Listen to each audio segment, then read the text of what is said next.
Shalom, selamat berjumpa lagi dengan saya, Gunter Sianturi, dalam acara Renungan Firman Tuhan. Kali ini dengan tema Seluk-beluk dari Pengampunan. Saudara, berbicara tentang pengampunan. Ada seorang ibu yang bertanya, jika kita telah datang minta ampun kepada seseorang, tetapi ia tidak mau memaafkan kita, bagaimana itu? Saudaraku, dasar pengampunan adalah kita baca dari Matius pasal 6 ayat 15. Tuhan berfirman, jika engkau berdoa minta supaya dosamu diampuni, maka jika engkau mengampuni dosa orang, maka dosamu diampuni. Jika engkau tidak mengampuni dosa orang, maka dosamu tidak diampuni. Jadi kita harus mengampuni orang yang bersalah kepada kita. Kita harus memaafkan orang yang berdosa kepada kita, sehingga kalau kita minta supaya dosa kita diampuni, maka Tuhan mengampuni. Matius 18 ayat 22. Ini bercerita tentang bagaimana orang minta ampun dan orang mengampuni, tetapi orang lain datang kepadanya minta ampun, tapi ia tidak mengampuni. Suatu saat murid-murid bertanya kepada Tuhan Yesus, berapa kalikah kami harus mengampuni orang yang minta ampun? Cukupkah 7 kali? Tetapi Tuhan Yesus berkata, bukan 7 kali, tetapi 70 kali 7 kali. Dia memberikan satu perumpamaan. Ada seorang raja di mana ada orang yang mempunyai utang kepadanya 10.000 talenta. Lalu raja minta supaya ia membayar utangnya. Tetapi orang itu belum punya uang.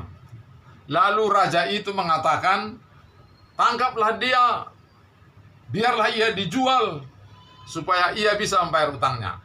Tetapi orang berhutang ini datang dan berlutut minta ampun, serta bilang, sabarlah Tuan, saya akan membayar utangku. Lalu Tuan ataupun raja itu berkata, tidak usah lagi kau bayar hutangmu, aku telah membebaskan engkau, karena engkau datang minta ampun. Saudara, orang yang berhutang ini pulang, dan ada seorang yang berhutang kepadanya cuma 100 dinar. Saudaraku, tadinya utangnya 10.000 talenta, atau sama dengan 60.000 dinar, karena 1 talenta itu 6.000 dinar. Lalu orang yang berhutang 100 dinar itu kepadanya datang dan minta ampun, sujud dan memohon supaya utangnya nanti baru dibayar. Tetapi orang ini berkata tidak. Lalu ia ditangkap dan diserahkan kepada preman-preman. Lalu orang melihat kejadian itu, tadi kawan ini minta supaya utangnya diampuni, maka raja mengampuni 60 talenta, 10.000 talenta. Tapi orang lain yang berhutang kepadanya baru 100 dinar, ia tidak mengampuni.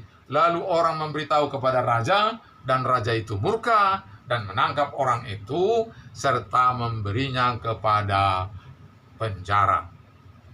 Jadi kita sudah minta ampun kepada Tuhan dan Tuhan mengampuni. Lalu kita juga harus mengampuni orang. Saudara, Matius 5 ayat 24, ada satu saat misalnya kita bersalah kepada orang, tapi kita merasa tidak bersalah, tidak ada apa-apa. Orang lain itu kita anggap biasa-biasa. Tetapi ternyata orang lain itu misalnya sakit hati. Nah, Tuhan berkata, kalau kita pergi beribadah, dan dalam hati kita teringat dengan orang itu, maka katanya kita harus meninggalkan ibadah dan pergi berdamai kepada orang itu. Dengan kata lain, tidak bisa merasa tidak bersalah.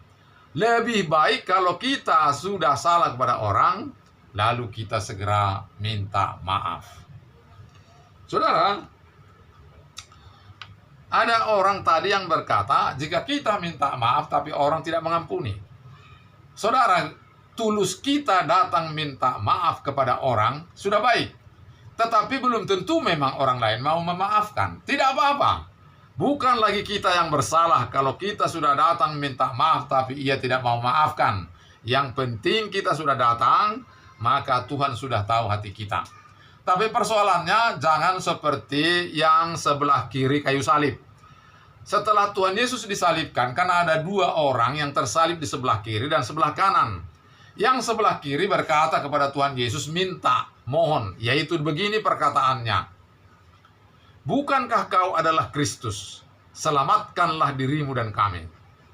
Memang perkataan ini kurang rendah hati. Bagaimanalah kita minta tolong kepada orang? Kasih dulu uangmu 1 juta. Kau kan orang kaya. Wah, orang kaya itu ya tidak mau ngasih. Tetapi kalau kita rendah hati seperti yang sebelah kanan. Ingatlah aku apabila engkau datang sebagai raja.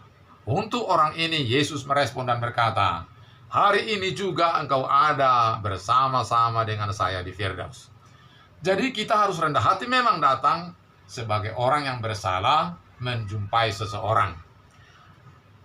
Saudara, demikianlah firman Tuhan yang kita dasari untuk membahas atau seperti apa pengampunan. Terima kasih, Tuhan memberkati. Sampai jumpa. Salam.